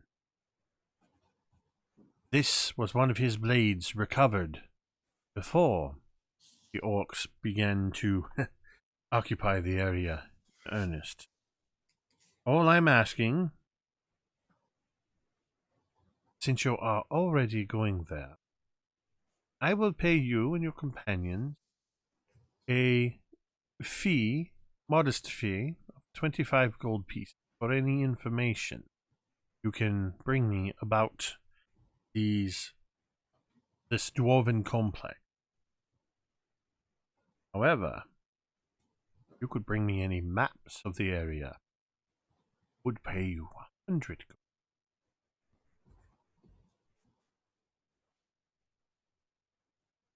And should I find another blade like that one? Well, should you bring me any actual blades, well, upon careful inspection of the blade and verification that it is in fact a blade of Thorgarn the Smith, then we could negotiate a very fair price. I'm not asking you to do anything untoward or unsavory. You are already making an excursion into the mountain. I'm simply asking that you provide a bit of... pass on any information that you find. And is this something I can pass on to my companions? Well, of course. I mean, I had intended to approach you inside the Griffin's nest, but alas, I saw you out here, and to be honest, it is quite sad to see a lonely soul sitting by themselves next to a fountain, especially on a day like today.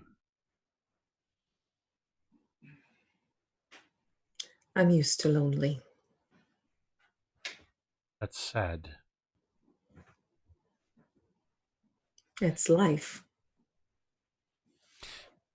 You are not wrong, but it does not make it any less sad. Cantriel, should you decide, and I do hope you will, take me up on my offer, I can be found simply by asking, well, pretty much anybody in town. Or you can find my residence on the northern end. I wish you luck in your endeavors. Thank you, Baron. I might be in touch after we get back. I do hope that you will be. He gives a little bow. As he bows his head, you even see the sun catch gold filigree adorning his tiefling horns. So is that like Baron as in title, or like Baren as a name? You don't know. You weren't there. Sorry, just ask. No. You you don't know.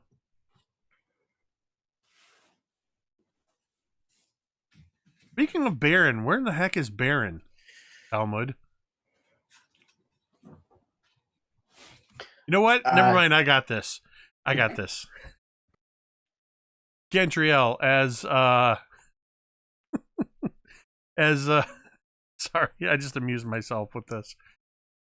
Cantriel as Baron Elton dismisses himself and walks away. You see a figure moving through the open town square, occasionally running up to somebody, and you can hear with your very perceptive hearing, and you recognize this figure as Baron, the young human from Oakhurst that accompanied Talmud, and the only surviving member of the Oakhurst group. As he sort of kind of runs along and he hikes up the too big for him armor, and the sword is clanking, the scabbard is clanking against his legs as he's like, Mr. Talmud, excuse me, have you seen Mr. Talmud? He's a dwarf. He's about this high. Baron. He's, oh my goodness, is that? And he comes running over. It is you. It's Cantriel. Yes. What are you doing, boy? I'm somewhere. Well, after you guys had that meeting, I think Mr. Talmud forgot all about me. He hasn't forgotten about you. We got waylaid. Are you hungry? Excuse me, you got waylaid? Damn. And he sort of blushes as he entirely misunderstands what you just said. Oh, they've sent you off right green, haven't they? You hear him just kind of muttering to himself. He's like, man, I hope to get waylaid someday. That's not what it means, dear. You might have a talk with Auntie Cantriel about what getting laid actually means and what waylaid means, my dear. For now, let's get you something to eat. So you lead Baron into the Griffin's nest. Do you tell the others about your encounter with Baron Elton? Not right now. Okay. Nope. So, in the interest of moving things forward, unless you have something specific you want to do, you would have time to enjoy your meals, enjoy your drinks, and kind of everybody get caught up on what's going on.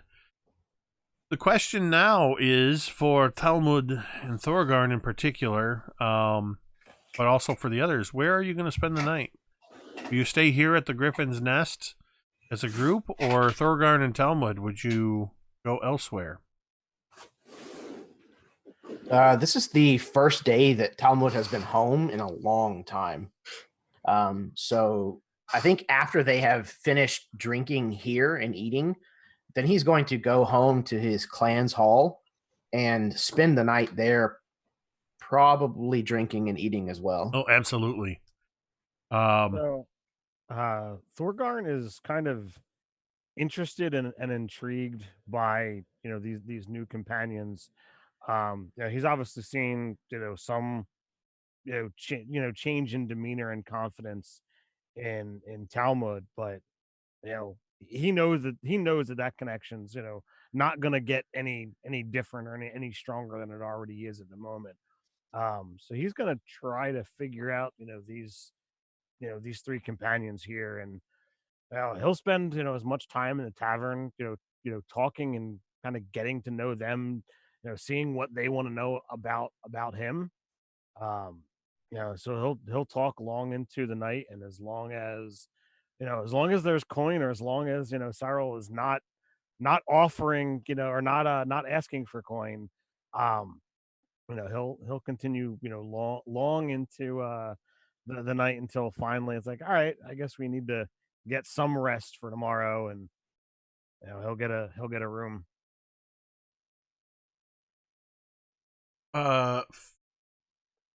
Yeah, Fig. How long would you sit there, listening? Fig would be there as long as Thorgarn was there, and would just constantly ask questions. Like question after question after question. And some of them, it's kind of odd because some of them seem so profound and, intelligent, but then others are like, the question of a very naive child, asking what certain things mean, and I think Fig would show particular interest in the orcs and why they are killed, and what did they do that was so bad, and how, kind of that's where his main interest would be. Well, as a typical dwarf, knowing one's enemy, he'll gladly go into detail, giving you all the information he has on orcs. He will share with you at length the horror story that he had, where his own mentor was killed by orcs. Going into detail that literally the entire caravan that was making a religious pilgrimage was slaughtered, and he was the only one to survive. That a actual dwarven book of prayers, a relic in his temple, was actually taken. Didn't even know why, to orcs who don't worship Moradin and Clangadin. It's practically worthless. Um, maybe for the gold filigree on the cover, maybe just because they wanted, to just rub the dwarves' nose in it. He wasn't certain, not certain. But through literally, the gods' favor, a lot of luck, and detailed precision, and a lot of patience, Thorgarn was able to retrieve the book. But and retrieve the book and return it, to his temple. So he goes on at length, possibly slurring a little bit here and there, depending upon how long into the cups we are at this point in time.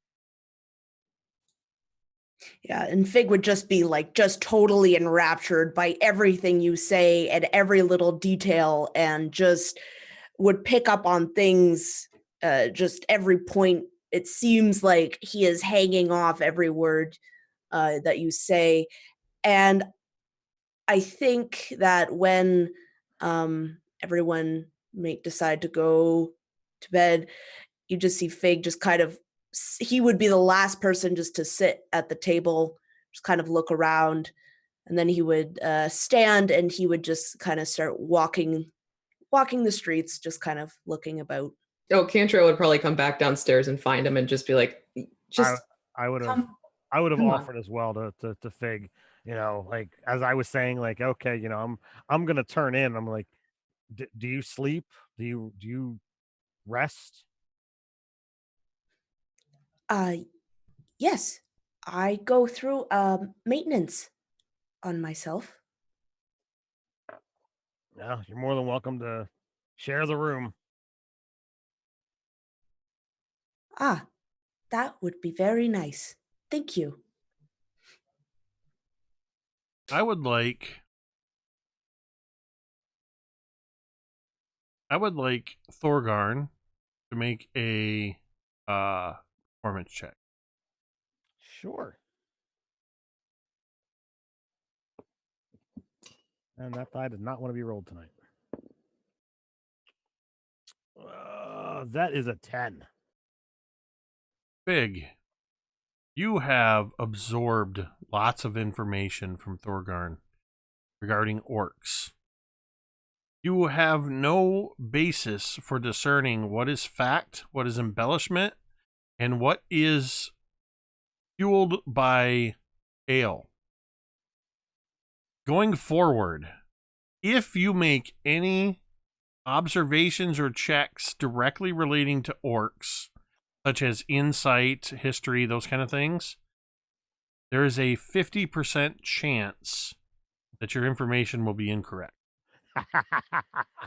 Yeah. Oh, I love that. That's so cool. And I think that, yeah, Fig totally believes just everything that he says. Woohoo!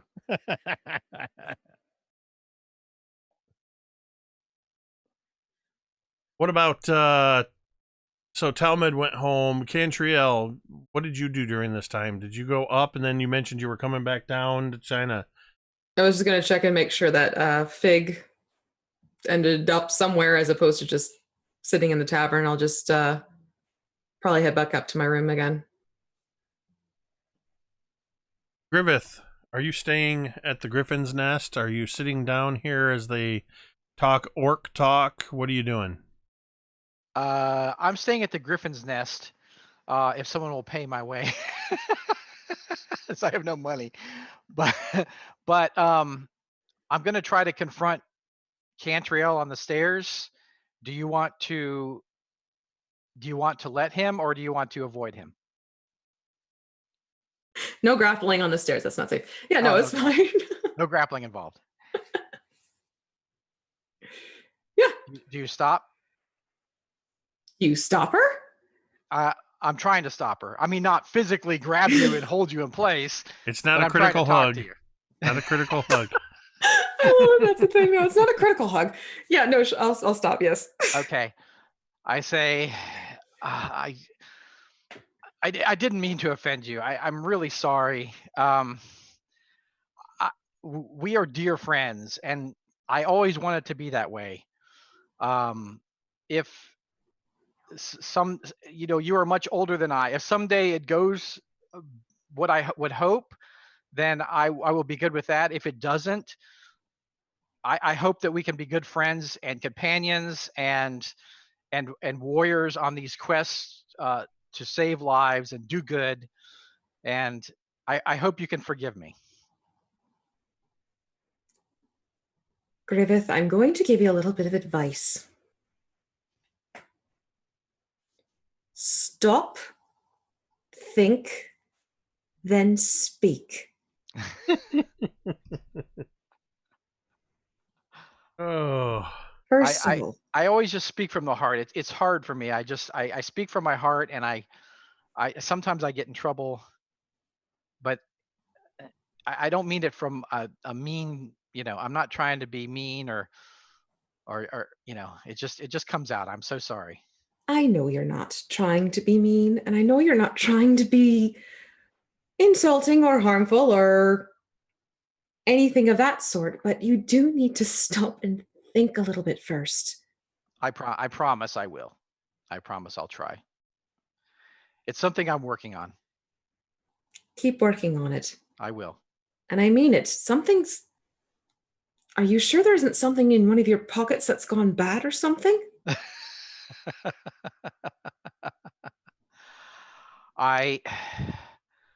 Did she hear the bit about the seed? I heard all of it. Oh, yes. I took the seed. Why would you take a seed from that thing? I thought it could be cleansed. I want to, I just have this feeling, this intuition that somehow it can be used to help Vi. She was her soul was broken, and I somehow want to use the tree to help her. That tree is not a tree of healing. Not now, but it can be. I have faith. That's what I do. I have faith. For your sake, more than anyone else's, I hope you're right. But I'm worried you may not be. Then I will depend on you to tell me when that is the case? Because sometimes I have too much faith. Oh, I'll let you know. As for everything that you've been through and everything that's, and she's gonna like motion like happened. Just be sure you don't get caught up in things you can't handle. I know. I think I can. I think this is the right way. I feel in my heart this is the right thing. I've had signs and portents. Just remember, sometimes the heart can be misleading. Your head has to get involved too. You're very wise. Yes, that is true. It's because I'm so old. And at that, she's going to walk up the stairs.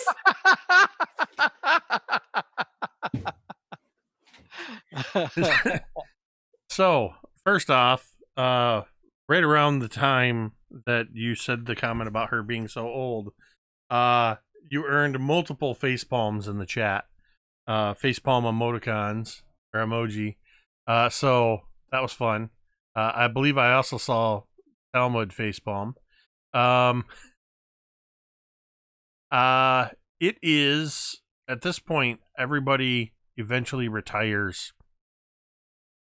and if there's any special anything you want to do as far as gear that you think you might need, mundane gear or any of that kind of stuff, we can handle that between sessions. The next morning dawns, and after doing whatever you do to outfit yourself, I'll let you decide right now amongst yourselves, morning, noon, or night. When do you head towards the Stone Tooth? I would vote for morning. Yeah, that might be what everybody wants, but I think Talmud might. The Dawnbringers. Yeah, Or the Dawnbringers. Talmud might have overindulged a bit at the family reunion. So it might Might take be more of the middle of the day bringers. Yeah, right. Middle of the day bringers. Midday bringers. Brunch bringers. So Thorgarn imbibed, but not, ridiculously so. He wasn't. He didn't go back home, so he wasn't drinking dwarven ale. He had the regular stuff. So he would be, good to go. Pretty early.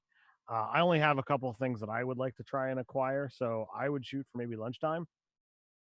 okay, Maybe late morning if we could rouse Talmud. I have a feeling unless somebody goes to get him, Talmud will wander in around 12:35. So, as I said, we'll take care of the mundane supplies and everything between sessions. You set off on foot. It's not very far, maybe a half a day, to the actual Stone Tooth itself. The sun is high in the sky, bright. Dark storm clouds loom to the north. The Stone Tooth looks more like a jagged tooth. Its pale white rock piercing against the dark gray sky, the way that storm clouds look even darker when the sun shines in contrast. In the distance, you hear of thunder rumbling, a distant flash of lightning.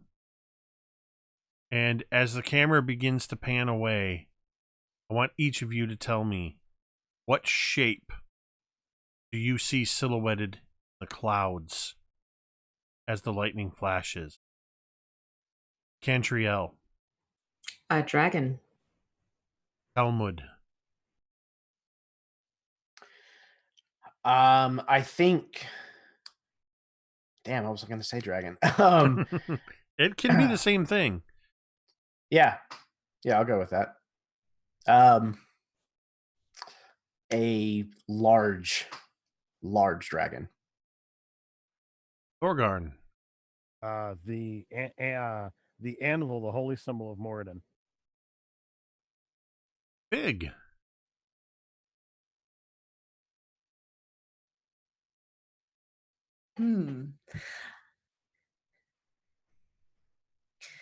Fig sees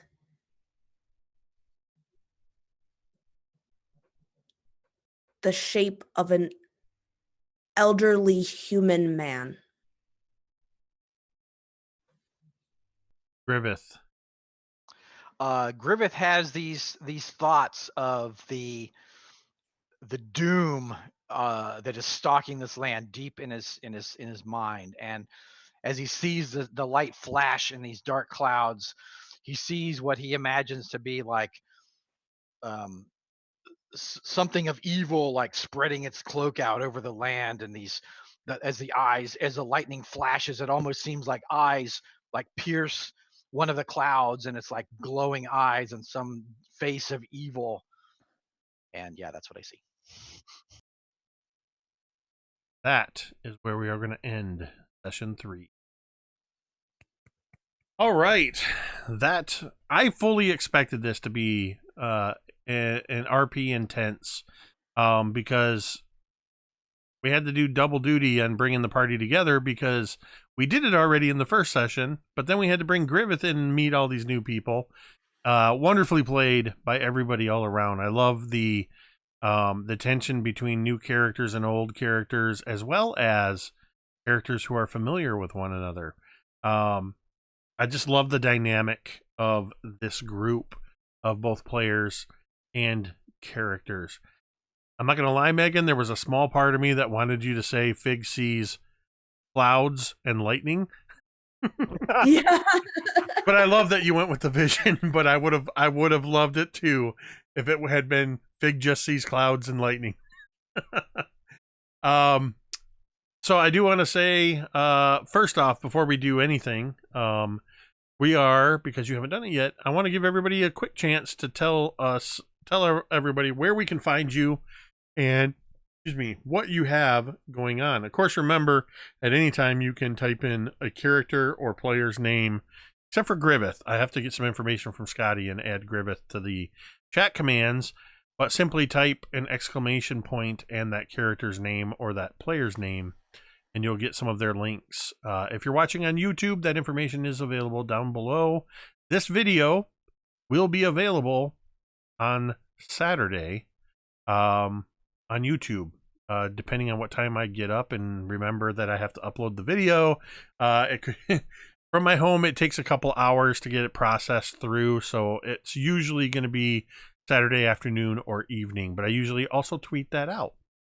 So with that, we're going to start with V, and we're going to go around in clockwise fashion. Just tell us real quick where we can find you, what you got going on. You can find me in my dining room. Not literally. That's too much information. I didn't give the address. I had to. I'm sorry. I'm V. I have the YouTube channel, The Crafting Muse, and I show you how to make game terrain, paint minis, game accessories, and all that sort of fun thing. You'll also find me here on Mini Terrain Domain, both Monday nights and obviously Thursday nights. You can also find me Thursday afternoons over on Scraticus's channel, where I am in a open game for new players, and it's a lot of fun. And I'm also very active on Twitter. I have a group on Facebook as well as a page on Facebook, and Scotty and I also have the Tabletop Crafters Guild on Facebook, which is a fantastic place if you want to learn how to make more stuff and see more stuff getting shared. And I think that's it. Yeah, that's it. All right, Jeremy. Hey everybody, I am Jeremy. I have the YouTube channel, the Erasmus Expeditions. I have a lot of live plays over there. I have to have a few videos about crafting, video series that I just started not that long ago called The Help Action, where we talk about RPGs quite a bit. I'm also 1/3 of the Dudes of Yore podcast, also found on YouTube with my friends Jeff Doty and Chad Nick, where we talk about RPGs and all kinds of that stuff. We're doing a episode of that this coming Sunday. It will be another live session, so be sure to tune in if you like that kind of stuff. And yeah, I have a Twitter handle. It's Erasmus14. So yeah, come check me out. I love this game. I've missed it a lot, and it's been great the last 2 weeks. And now that we have the band back together, Griveth, Scotty, I've missed you, and welcome back. And as always, thank you, Jake, for running this and letting me be a part of it. Ted. Hey everybody, I am Ted from Nerdarchy, or Nerdarchist Ted, as some of you might know me as. If you search for Nerdarchy, you're gonna find us. We got the website, we got the YouTube, we're on social media. primarily most of our content is 5e 5th edition Dungeons and Dragons. And if you want to watch me run a game, hop over to YouTube tomorrow, 8 p.m. Eastern Standard Time. I'll be running the 5th session of my RPG Crate game, where Jake is actually a player. So check us out tomorrow night. I actually forgot that was tomorrow. Thanks for I mean, it's on my calendar. I'm glad I reminded It's on my you. calendar, but thank you for reminding me that that's tomorrow night. Megan. Hi everyone, I am Megan and I am one half of the YouTube channel Dice on Ice, where we post a new video every Sunday, and we talk about everything under the sun. We have lots of different topics, lots of different advice, as well as I am running a Curse of Strahd campaign that happens every other Tuesday, and Jake is a part of that. So we just finished session 2 and are on to session 3. And finally, Scotty. Hey guys, yeah, you notice I've been kind of offline or not too much online lately. I'm sure a lot of you know I had a retinal tear that had to be repaired. So they basically laser it and then they put a bubble in your eye, so you really can't see out of your one eye. It's just kind of, it's like looking through a fish tank or something. So my bubble's shrinking, the eye is healing great. So this is the 3rd time I've had to do this, 2 times in the other eye and once in this eye. So hopefully this will be the last time that I have to do it. But and unfortunately it interrupted my being in this game. So I'm so glad to be back with these guys. So fun. And yeah, thanks guys for having me back and everything. So great. And getting to play with Ted is awesome. And I'm sure our characters will get more FaceTime. Griveth was just kind of meeting up with the old gang, and so that kind of took center stage. But yeah, we'll definitely get some FaceTime. And yeah. And so I'm DM Scotty. I have a channel called theDMsCraft, and I show you how to craft stuff for your D&D game and that kind of thing. I started a channel with Gareth at DMG Info, and we're doing the quest givers. We have 3 legit modules now and 2 mini quest modules. So awesome stuff. Cool. I'm really happy with the modules. We're really working hard to make them great modules, and I think the layout of the modules is really cool. Like, they're easy to run and easy to read. So yeah, I'm really proud of those. So I hope you guys will check out. It's just Quest Giver. If you type in questgivers.com, you'll find it. That's how you can find that. And just the DMsCraft. If you type that in, you'll find me on YouTube. I have a website that shows crafting materials and that kind of stuff. So yeah, that's me, DM Scotty, and I'm so glad to be back. Thanks, Jake. And we're glad to have you back. And I am, of course, Jake, MTD_Jake on Twitter. This is Mini Terrain Domain, where you can find me on Twitch on Sundays, Mondays, and Thursdays at 8:30 p.m. Eastern for various campaigns that I either run or play in. You can find me, as Megan said, every other Tuesday over on Dice on Ice for the Curse of Strahd campaign, once a month on Nerdarchy for the RPG Crate game, once a month on Erasmus Expeditions for the Momentum Whispers and Fragments campaign. And there are some new shows coming in the near future. I'm in talks with some people to bring, we've done it once before, and it's actually going to be at least one, Marquise, who was the person who GM'd before, where I produced a Cryfoth mini campaign. In the spring, we're looking at producing a monthly campaign on the channel here that I will produce, but I will not be a part of the actual players or GM. So I'm excited to have that come to the channel as well. And in the not too distant future, be sure you're following MTD_Jake on Twitter for some big announcements about things that are coming this spring. I can't see who that says that is. Somebody is hosting the channel. Oh, did we just get raided right at the end by Legends of Avantris? Just raided just as we're getting ready to go off. So raiders from Legends of Avantris, if you stick around, we're actually going to raid welcome party RPG channel. So that just gives us a few more raiders. So with that, what I would like you to do, as soon as we do the log off and it goes to the wait screen, I'm going to trigger the raid. When you pop into the welcome party, just give them a holler with a big old metadata. So also, real quick, before I forget, let me pop in here to the domain dice module.